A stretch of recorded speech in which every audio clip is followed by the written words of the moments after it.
Sometimes we're just as shocked or moved or energized by the news we cover as anyone would be. But by the time we share it, our initial reaction has settled a bit. But for these stories, we want you to learn about the news at the same time we do. Welcome to another installment of And if you don't know, now you know.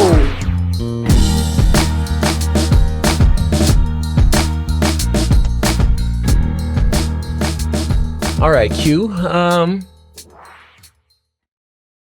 I came across something on the internet, and I'm just going to read this to you and get your thoughts.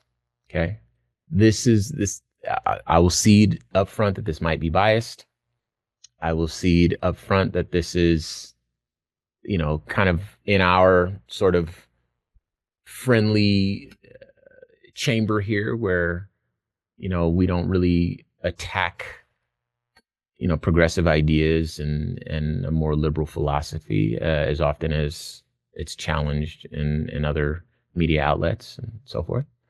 But I think your thoughts here are going to help me further shape my thoughts. And I think that whatever conversation we ultimately end up having based on this would be a benefit to our listeners. So I will share. I came across this from Quora, which I admit is just kind of a like, who gets content from there, right? But there was a gentleman who was a Google employee. I won't say his name because he didn't ask to be mentioned, but I want to make sure that folks know that this is not our original works. But I do want to share what he says, because I think there might be something here. He says, "Why do intellectuals mainly belong to the left? As Stephen Colbert puts it, reality has a well-known liberal bias." All right, it goes on to say, "Conservative ideology depends on disregarding, dismissing, or simply not learning some basic facts about the world. A trivial example of this is that conservatives still embrace the idea that cutting taxes on the wealthy will stimulate the economy or create jobs, or basically do anything at all to increase Americans' standard of living. We've known that this is not true for decades, but it's still a foundational belief because it serves the interest of the people who conservatism fundamentally serves. It's not that leftist ideology is somehow magically free of foolishness. There's a lot of it there. But in general, intellectuals are not immune to argument or to change their position in response to new findings about the world. In general, dogmatic Marxists are pretty reliable about reinterpreting the facts to fit their beliefs. Just ask one of them about the Molotov-von Ribbentrop Pact. Conservative dogma is foundational. For instance, it's a fundamental belief among American conservatives that functional public service is generally impossible to attain, and where they exist at all, they are a symptom of a socialist regime that is doomed to collapse. These guys pull out a lot of no true Scotsman arguments if they ever spend time in the Netherlands or Scandinavia. You can't be an actual intellectual if you're not willing to challenge and even abandon your dogmatic beliefs. American conservatives who do this are immediately branded as false conservatives by their former peers." So that's really it. And I want to, get your thoughts here. I mean, there's not much to say. There's not much in the way of notes to add to something that's stated so plainly and so factually. Intellectual arguments require fact. The right-wing conservative politics in this country of hyper-capitalism uses manipulation to control the population and keep it poor and oppressed. So you can't present facts to people who you need to vote, march, and organize against their own best interest to keep you employed and rich. So, yeah, intellectuals lean to the liberal side that says that collectively we are better and stronger, more sufficient, and a better overall country when we're working to help one another and historically those around the world. Some might call them allies. So this is something that you and I have long argued and, even stated on multiple platforms. The truth does have a liberal bias. There's a requirement of agreeing on the reality that we live in. And there are those in this country to uphold themselves and their friends with immense wealth. Those who could, without changing anything about their quality of life, systematically or systemically, I'm sorry, end world hunger and homelessness without even noticing it in their bank accounts, would rather trick people into thinking they want to help them to make themselves richer than anyone else in history, to only further oppress, further marginalize, and further push out those who have less access to resources, education, healthcare, etc. So yeah, I'm hoping that we have some listeners that are hearing this for the first time and that their ears perked up and that they're going to take out their computers or they're going to go to the library and they're going to learn a little bit more about this way of thinking and this ideology. But I also don't think we just said anything groundbreaking or profound. Something No, that's been obvious to us for years, for a long time. Yeah. that I'm hoping shall be the case moving forward for those who are tuned in with us. So watch this.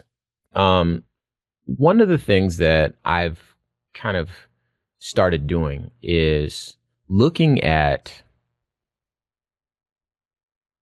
things that support my view of the world. As you mentioned, that's something that we've said quite a bit. You know, the truth kind of has a liberal bias to it. The objective truth, not our version of truth, not just the actual, the facts. Is this a racist country? Yeah. I mean, what do you want me to say?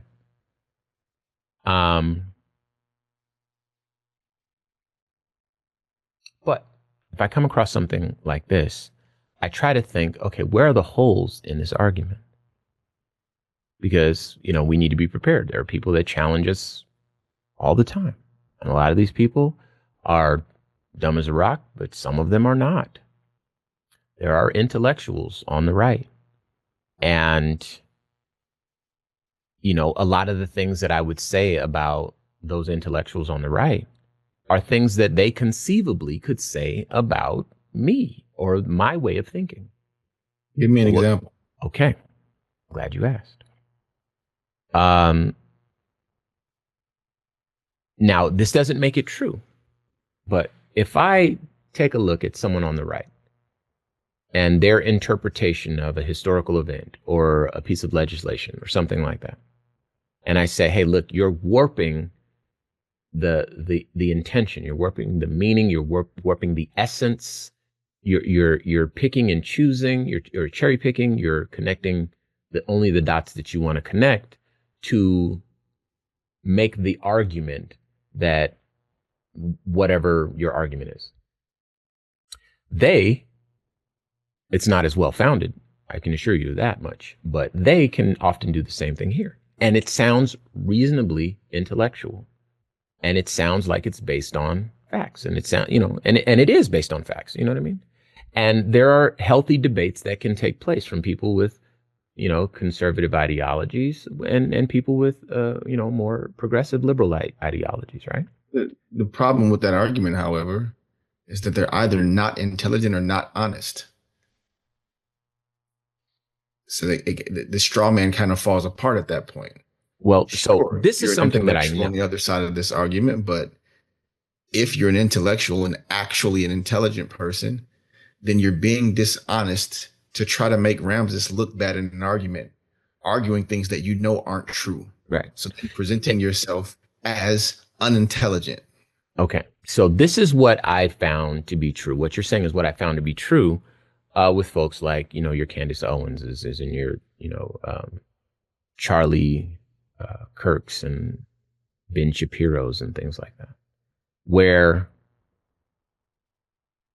you have to have a decidedly cold and unkind approach to almost like to an inhuman level. We are social creatures. We thrive as a species for caring for each other. This is why we have such long life. Grandmas are a thing, and great grandmas and great grandmas are a thing in our species because we care for each other. We're social. We have that social hierarchy and so forth. So you have to be intentionally unkind in order to make a lot of the arguments that are found on that side. It goes against what I would consider to be our human nature. But they do a great job of making their arguments sound intellectual, right? And the only reason I'm saying this is to say, for people that might push back on the conversation we're having, that yes, you can find intellectuals on both sides. But the person that wrote this this response to the question on Quora says, or is responding to a question that asks, why are more intellectuals found on the left, is effectively what the question and the response to the question is about.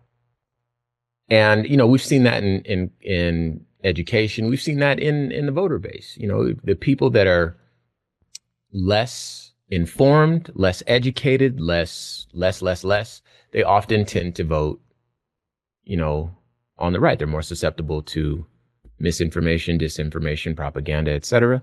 People that are more informed tend to vote, more left. That's where you find, the people that are the intellectuals. And so this is consistent with what we know. It's just I got to be mindful of the fact that there's that pushback. And I have to acknowledge that there are people who are great debaters, that are prepared for debates, people that are quick on their feet, people that are intellectuals. And, as you mentioned, that they have straw mans, they have, ways of, and I see this a lot in politics. You'll ask a direct question, and instead of answering the question directly, they will pivot away from the question because giving an answer might not really help them with their political agenda. They'll pivot to something else and say, well, look, here's what we need to focus on. I recognize that, but we need to focus on this, right? And then to just kind of gloss over that. And again, that's something that happens on both sides. But, whenever you do try to press conservatives, MAGA folks in particular, on these issues, their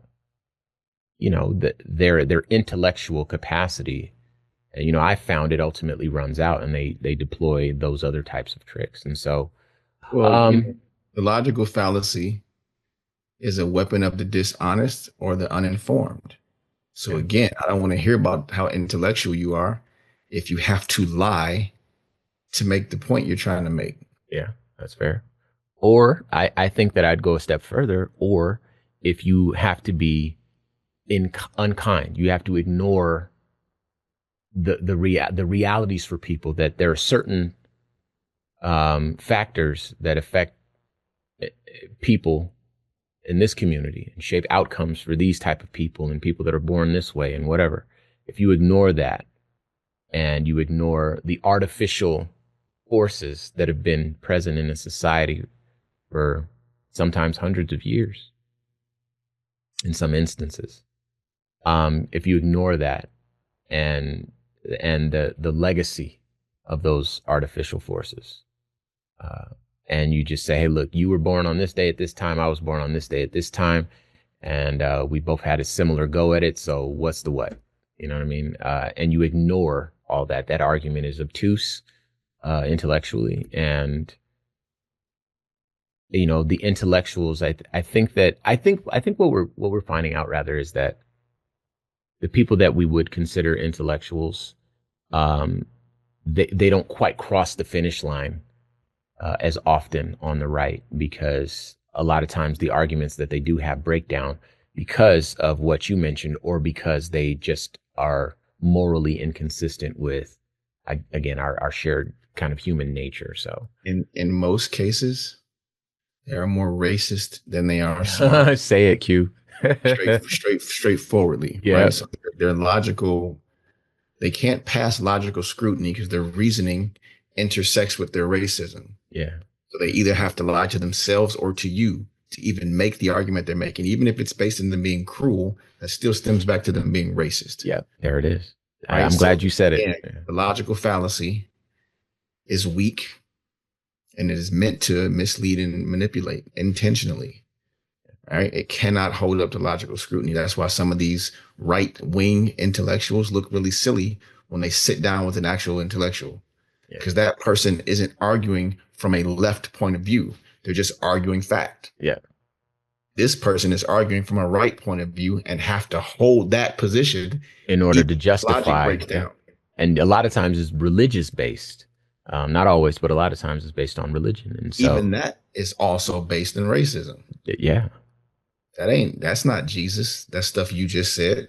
Yeah. That's actually all anti-Jesus. Opposite. I was going to say that. So yeah, man.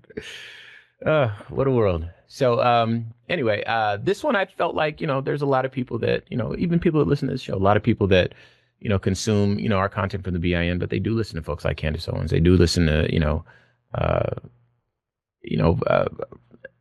I mean, there's folks on the BIN who fundamentally disagree with me and Q on almost everything. For what reason, I couldn't tell you. But we find that they are often very insulting and hurtful, and they're Black. And that's very sad, because those Black people will pick on Black people. And, we recognize that you, our listener, might consume content from both places, and you might have your own thoughts to share on this. So if you have any, as always, please share them. You can use the red microphone talkback feature on the iHeartRadio app, or you can hit us on all social media. You can find me at Ramses Ja on all platforms. I am Q Ward on all platforms as well. And until we hear from you, peace. This has been a production of the Black Information Network. Today's show was produced by Chris Thompson. Have some thoughts you'd like to share? Use the red microphone talkback feature on the iHeartRadio app. While you're there, be sure to hit subscribe and download all of our episodes. I am your host, Ramses Ja, on all social media. I am Q Ward on all social media as well. And join us tomorrow as we share our news with our voice, from our perspective, right here on the Black Information Network Daily Podcast.